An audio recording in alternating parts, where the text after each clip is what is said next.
ফেসবুকে আমরা অনেক প্রয়োজনে কিন্তু অনেকে কিন্তু ব্লক করে থাকি, কিন্তু অনেক সময় আমার প্রয়োজনের ক্ষেত্রে কিন্তু তাদেরকে আনব্লক করা কিন্তু প্রয়োজন হয়।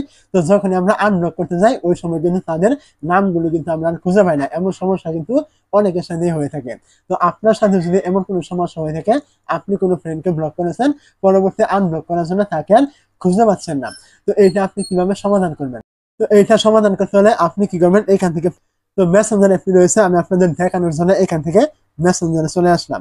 মেসেঞ্জারে চলে আসার পর এখান থেকে আমি যে কোনো একজনকে আমি এখান থেকে ব্লক করবো। ধরুন এখান থেকে আমি একে ব্লক করলাম, একে আমি এখান থেকে ব্লক করবো। তো এখান থেকে ব্লক করার জন্য উপরে যে থ্রি আই রয়েছে এখানে ক্লিক করলাম, এই আই বাটনে ক্লিক করে দেওয়ার পর এখান থেকে প্রোফাইলে ক্লিক করলাম। প্রোফাইলে ক্লিক করে দেওয়ার পর এখান থেকে দেখতে পাচ্ছেন এই যে থ্রি ডট রয়েছে, এখান থেকে আমি কি করবো, থ্রি ডটে ক্লিক করলাম। এই জায়গায় থ্রি ডটে ক্লিক করে দেওয়ার পর এখান থেকে ব্লক, আমি এখানে ক্লিক করে এখান থেকে একে ব্লক করে দিলাম। তো সে কিন্তু এখন ব্লক কিন্তু হয়ে গেছে।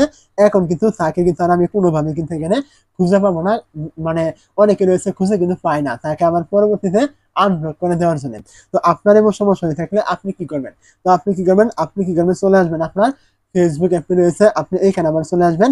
যে ফেসবুক আইডি দিয়ে আপনি ব্লক করেছেন বা যে মেসেঞ্জার আপনার আইডিটি রয়েছে ওইটা দিয়ে আপনি ব্লক করেছেন, ওইখানে আপনি চলে আসবেন। তো এইখানে চলে আসার পর আপনি এখান থেকে দেখতে পাবেন এই যে থ্রি ডট রয়েছে, এখানে আপনি এখানে এই থ্রি ডটে ক্লিক করবেন। থ্রি ডটে ক্লিক করে দেওয়ার পর এখান থেকে আপনি দেখতে পাবেন স্ক্রল করে নিচে চলে আসলে এখানে একটি অপশন রয়েছে সেটিং এন্ড প্রাইভেসি, তো আপনি এখানে ক্লিক করবেন।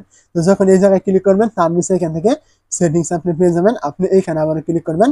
তো এই জায়গায় ক্লিক করে দেওয়ার পর এখান থেকে আপনার বেশ কিছু নোটটি কিন্তু এমন একটি ইন্টারফেস আপনি এখান থেকে পেয়ে যাবেন। তো আপনি এখান থেকে স্ক্রল করে নিচে চলে আসবেন।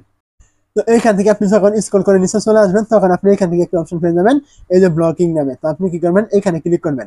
এই জায়গায় ক্লিক করে দেওয়ার পরে এখান থেকে দেখতে পাচ্ছেন আপনি কাকে কাকে ব্লক করেছেন, সবাই কিন্তু এখানে রয়েছে। তো আপনি কি করবেন, এখান থেকে তাকে খুঁজে পাওয়ার জন্য সবার আগে তাকে এখান থেকে কিন্তু আপনাকে আনব্লক কিন্তু করতে হবে। তো আপনি কি করবেন, একে আনব্লক করার জন্য আপনি যাকে খুঁজে বের করবেন এখানে আনব্লকে ক্লিক করে এইখান থেকে দেখতে পাচ্ছেন এই যে আনব্লক রয়েছে, এখানে আপনি ক্লিক করে তাকে কিন্তু আনব্লক কিন্তু করে দিতে হবে। তো এখান থেকে আনব্লক করে দেওয়ার পর আপনি এখান থেকে বেরিয়ে চলে আসবেন। বেরিয়ে চলে আসার পর আপনি আপনার ফেসবুকে চলে আসবেন এবং এখান থেকে আপনি দেখতে পাবেন এই যে সার্চ বার রয়েছে, আপনি কি করবেন, এখান থেকে এই সার্চ আইকনে ক্লিক করবেন। সার্চ আইকনে ক্লিক করে দেওয়ার পর আপনি কিছুক্ষণ আগে যাকে আনব্লক করবেন তাকে খুঁজে পাওয়ার জন্য আপনি কি করবেন, এখান থেকে তার নামটি লিখে এখান থেকে সার্চ করবেন।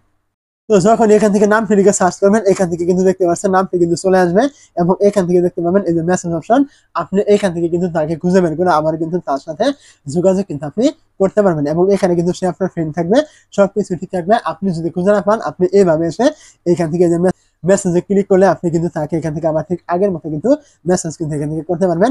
দেখতে পাচ্ছেন এখান থেকে আবার কিন্তু মেসেজ অপশন কিন্তু চলে আসছে।